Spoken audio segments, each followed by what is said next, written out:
May 1st was decision day for all of those high school seniors that are going to college. They have made their decision and they are off. Mine battled. She didn't know. She wasn't sure. We couldn't afford the college she wanted to go to, so she is very, very excited to now be going to University of Wisconsin-Madison next year. She's got all her Badger stuff, and she is thrilled to be going. But that means I need to prepare, and I need to know stuff. And it's not just what sweatshirts and what dorms to live in. It's also what legal documents she needs. Joining me now is Matt Gutman from Gutman Law. He is the gentleman that I turned to when I needed an estate plan after my divorce. Now, Matt, this is probably like 10, 12 years ago that we have known each other. And Matt's just done such a good job for me. And he's so kind and caring that when I saw this about what legal documents we need, I said, Matt, you got to tell us parents, what we need to get before we send our kids to fly the coop. So, Matt Gutman, welcome to the program. Hi, Jordana. Thanks for having me on. You got it. Thanks for working with me and doing my estate plan for my kids. But the kids need different stuff. When you and I met 12 years ago post-divorce, they needed different things. Now I am sending my oldest off to college. You know her. And came across this article, 3 critical legal documents every parent of a college student should get in place as soon as possible. And the first one, Matt, if we could go through them to be super helpful. The first one is a HIPAA authorization form. You know, you think you're sending your kid off to college. It's still your kid. You're still paying, yet legally they're adults. So what's the gray middle ground that the parents need here? Well, first, congratulations to your daughter, and Madison's great, so that's terrific. Yes, thank you. The thing is that even though you're supporting an 18-year-old, and they're still your child and they'll always be your child, once they turn 18, they're an adult in the eyes of the law. So you can't make decisions for them anymore unless they give you authorization and power to do so. And the that first seems crazy to me. It's crazy to a lot of people.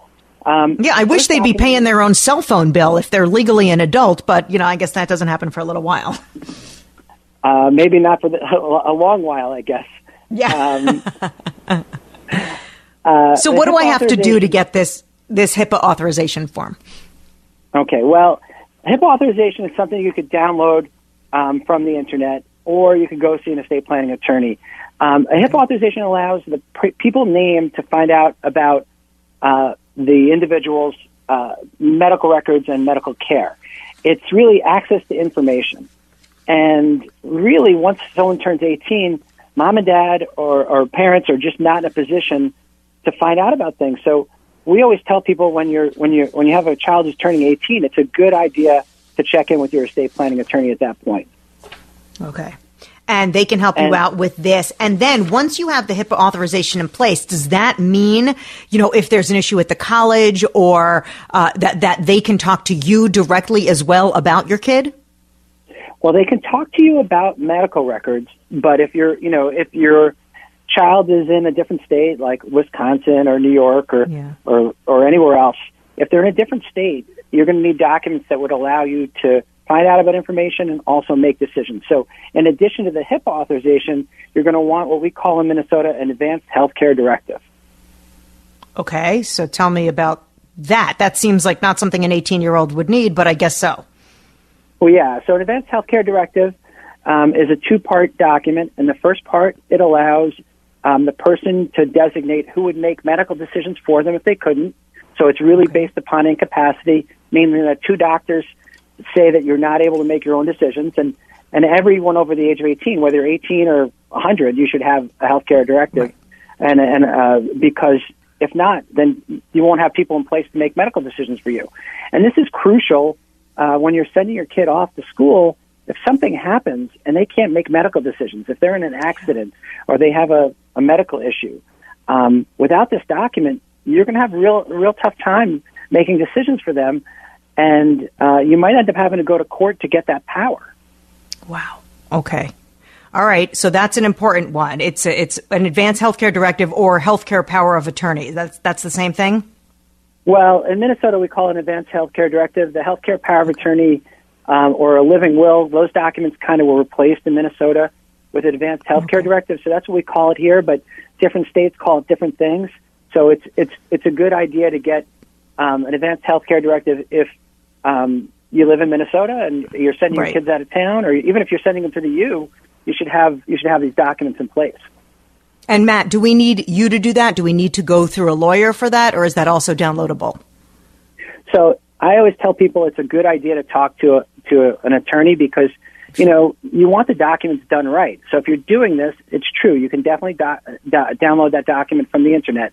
But if you want to make sure it's right and you have a trusted advisor or a trusted professional who helped you with your own estate plan, it's really a good idea to go back there and say, well, now my little girl is now 18 and we need to have these documents. And they know about your family, they know about your situation, and they can help guide that now 18-year-old young adult to making decisions and saying who they want making decisions for them if they can't.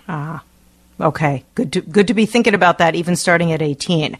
The third document I'm reading here is called a General Durable Power of Attorney. This isn't about health care. Is this about finances? Yes, actually, it's about finance and legal decisions. So you mentioned earlier that, you know, you send your kids off to school and you are likely paying the bills and supporting them, but you actually have no access to information. So your kids might have always looked at you and said, you know, Mom, I need help with something. Can you talk to the school? Can you talk to my landlord? Can you talk to people? And without the general durable power of attorney, you can't. No one's going to listen. Well, they might, but it depends how persuasive you are. But they're not going to listen. And if you had a situation with school and there was a problem and your daughter needed your help, having the durable power of attorney in hand and being able to fax that or email that to the school will get you access to, you know, the school records, the finances, the meal plan, whatever you need help, whatever your daughter needs help or your child needs help for, that document will give you the access you need to help. So, all right, Matt, now I'm looking down the nose of a lot of bills. And by the way, I'm speaking with Matt Gutman, who is the proprietor of Gutman Law. And if I come to you and I say, all right, Matt, I want a HIPAA authorization form. I want this healthcare power of attorney. I know they call it different things here. And this general durable power of attorney. Is this going to cost me a fortune for you to do and help us out with? Generally speaking, it shouldn't cost more than a couple $100.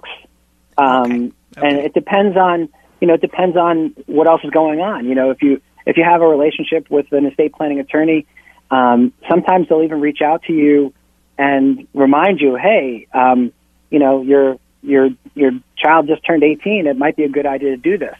And the other side of it is you might, when your kids reach 18, you might start reevaluating your own plan. So I don't know that you're going to spend a lot on it, but it's really a good idea. And it's the kind of thing that if you have a relationship with an estate planning attorney, it shouldn't cost you a whole lot to do. Looks like I will be calling your assistant to set up an appointment because you and I do need to reconcile some documents.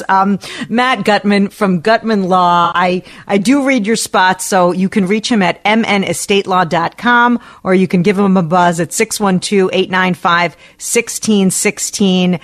He does my legal work. So, Matt, you and I will be seeing each other in person or maybe over the phone very soon, my friend. Thanks, Jordan. I appreciate it. Take care. You got it. Thanks for walking us through this. Yeah, HIPAA authorization, healthcare power of attorney, and general durable power of attorney. It's what you need as a parent to make sure that you can help your child if, God forbid, anything ever happened to them. So, top of mind. I'll be calling Matt.